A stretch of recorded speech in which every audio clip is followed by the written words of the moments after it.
Welcome to my channel, detailing events throughout the decades. 1974. Lord Lucan.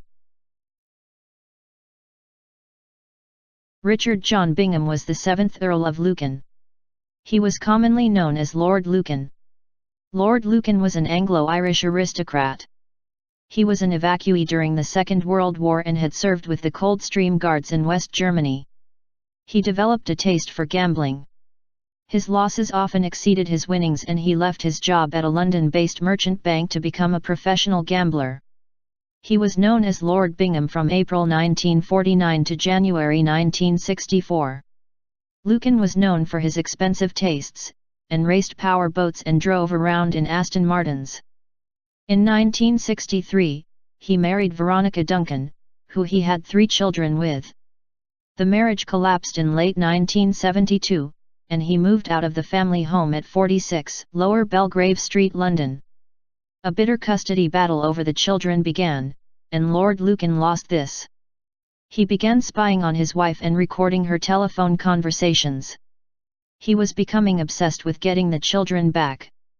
Sandra Eleanor Rivet was the children's nanny. She was born on September 16, 1945. Sandra had begun working for the Lucans in 1974. On the evening of November 7, 1974, Sandra was bludgeoned to death in the basement of the Lucans' family home.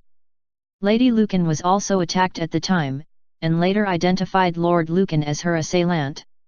Sandra normally went out with her boyfriend John Hankins on Thursday nights, but that week had changed her night off, so was at the Lucans' family home.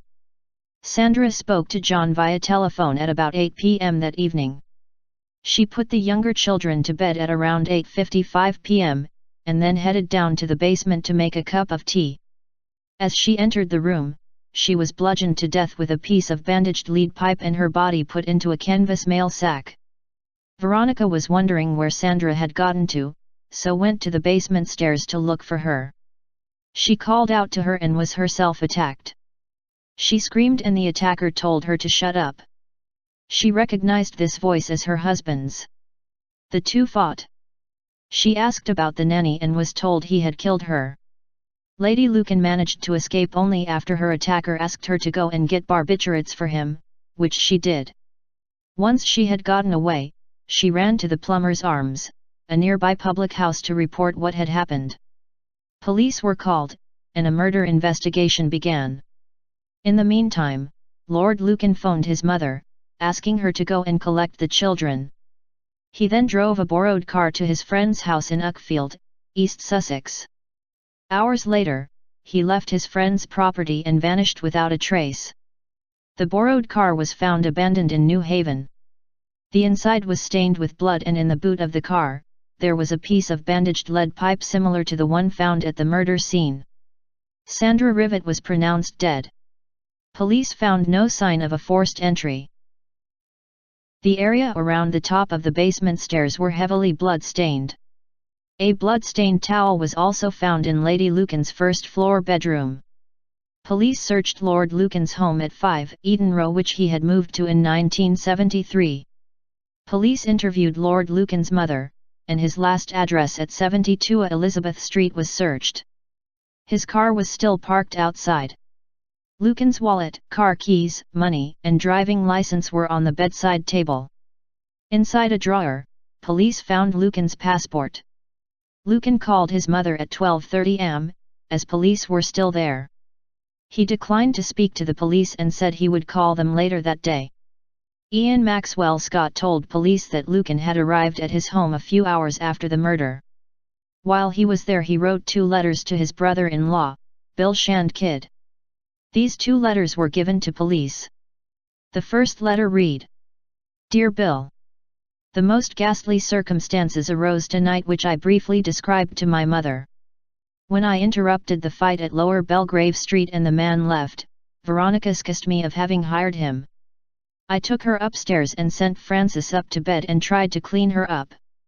She lay doggo for a bit and when I was in the bathroom, left the house. The circumstantial evidence against me is strong in that Veronica will say it was all my doing. I will also lie doggo for a bit, but I am only concerned for the children, if you can manage it, I want them to live with you, Coutts, Trustees, St. Martin's Lane. Mr. Wall will handle school fees. Veronica has demonstrated her hatred for me in the past and would do anything to see me accused. And for George and Francis to go through life knowing their father had stood in the dock for attempted murder would be too much.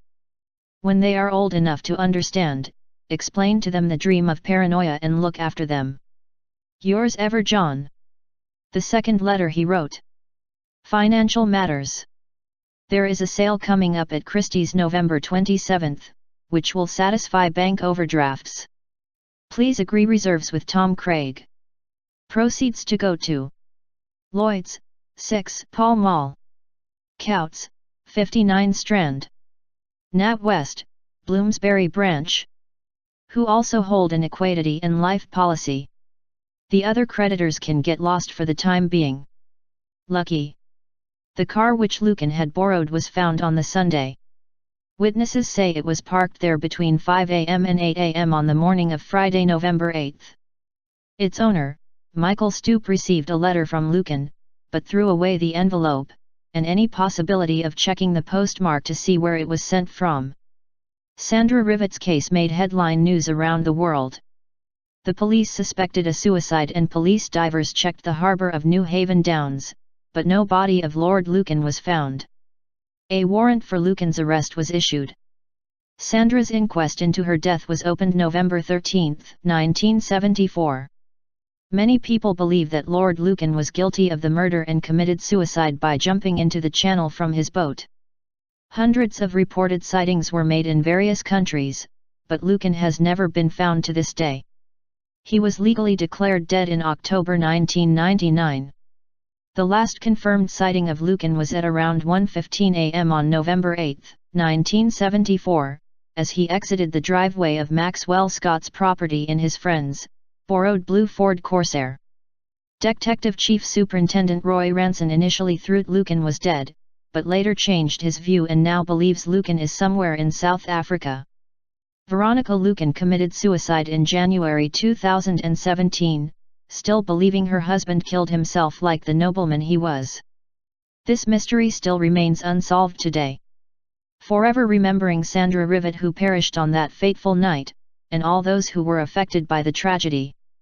Thank you for watching and learning about events throughout history. Please subscribe to my channel to view other events throughout the decades.